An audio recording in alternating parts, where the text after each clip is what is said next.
Hi, welcome to the Small Shed. This Saturday I want to have a look at my models of the rail cars on the Stourbridge line. See you in a minute.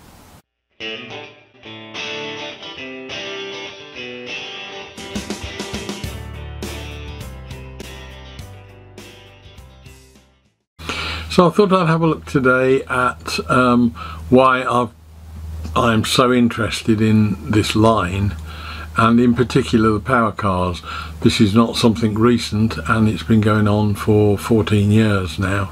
So let's have a look, go back to the beginning of all this, where it all started, and have a look at what I've developed over that time.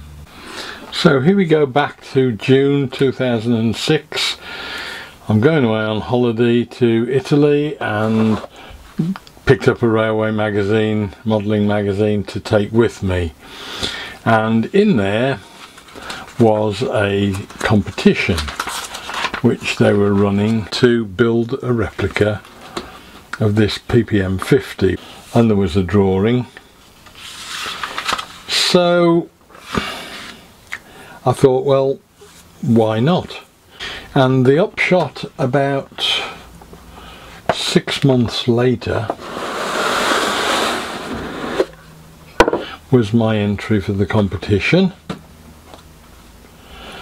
which wasn't anything to write home about, but it looked vaguely like the original,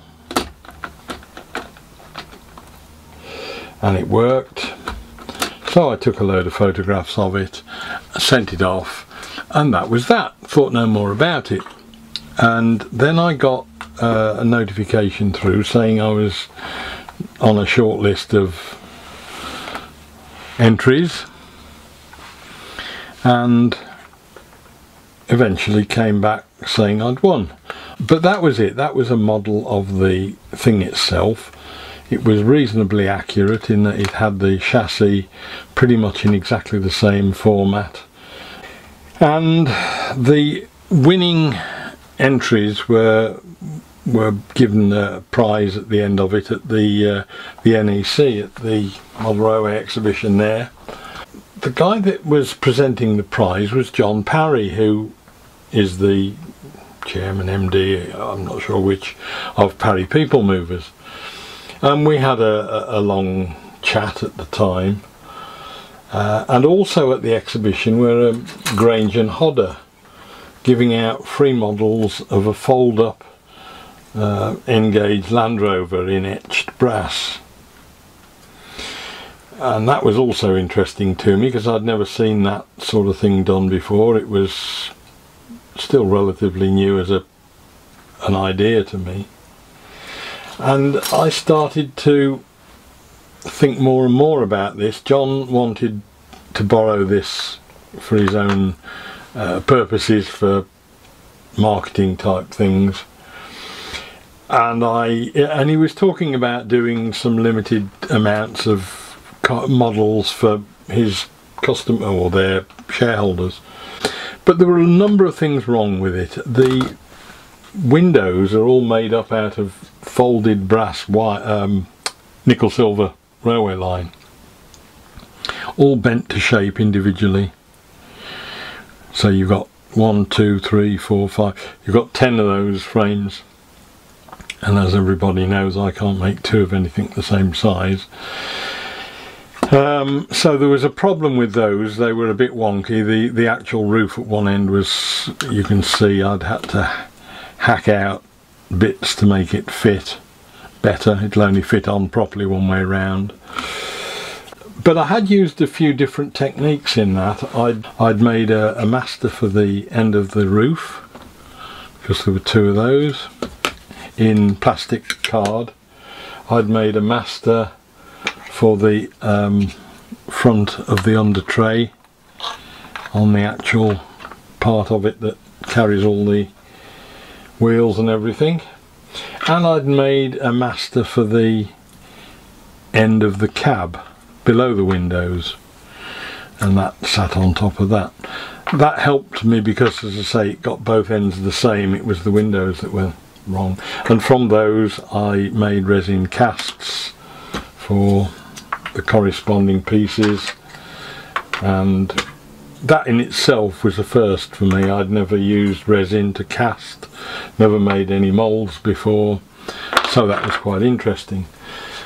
But having seen that Grange and Hodder etched metal, it got me onto thinking if I could draw up the shape of the windows, that would then get me something I could draw up, send off to them and get back an etch, which would then fold up, and that would get me identical ends. So I did that just out of interest again. That worked well, and that got me to the point where I could make ends that were similar.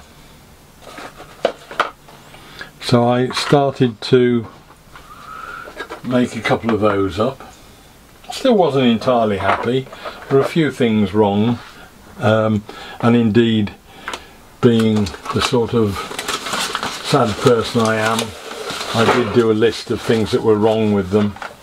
It was a full A4 sheet, all the things that were wrong with it.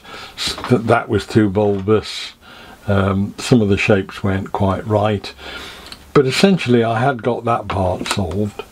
And in the meantime I'd been in and out of John Parry's works, chatted with people there, and one or two people had come in and been helpful. There was a guy there who was doing a manual for them to produce an instruction type service manual for them, and he got me into doing a mould for him for an N-gauge one that we did, and that was interesting. And during that time they did start to get to the point where they were making a larger one as well, and the larger one is 1 bay longer than that. It has 5 windows instead of 4, and that is the one that's currently running on the Stourbridge line.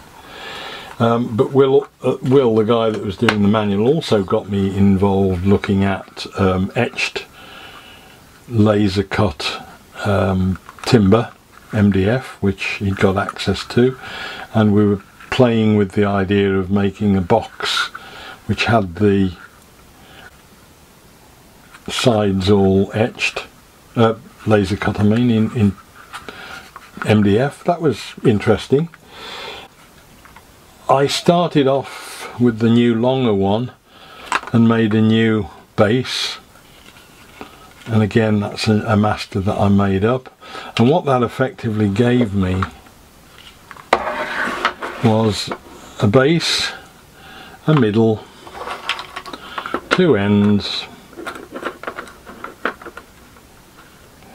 and I cast a section of roof, and that meant that I was already a lot further on than the previous effort in terms of an interesting sort of model that was a bit more realistic than that one.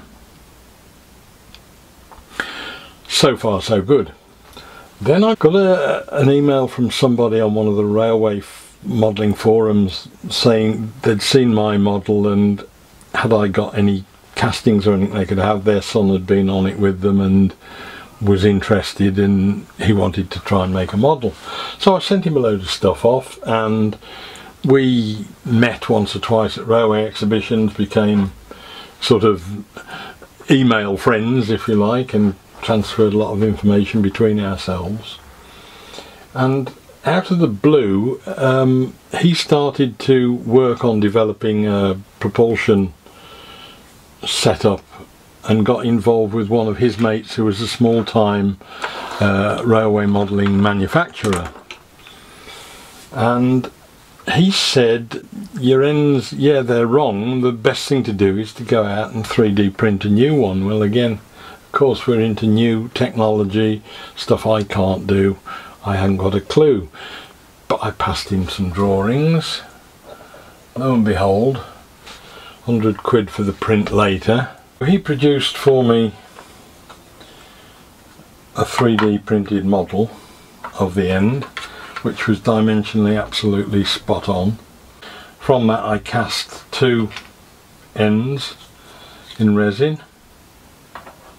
He'd also done me a roof which fitted perfectly on, just clips on like that. So that only really left me the centre area to have to worry about.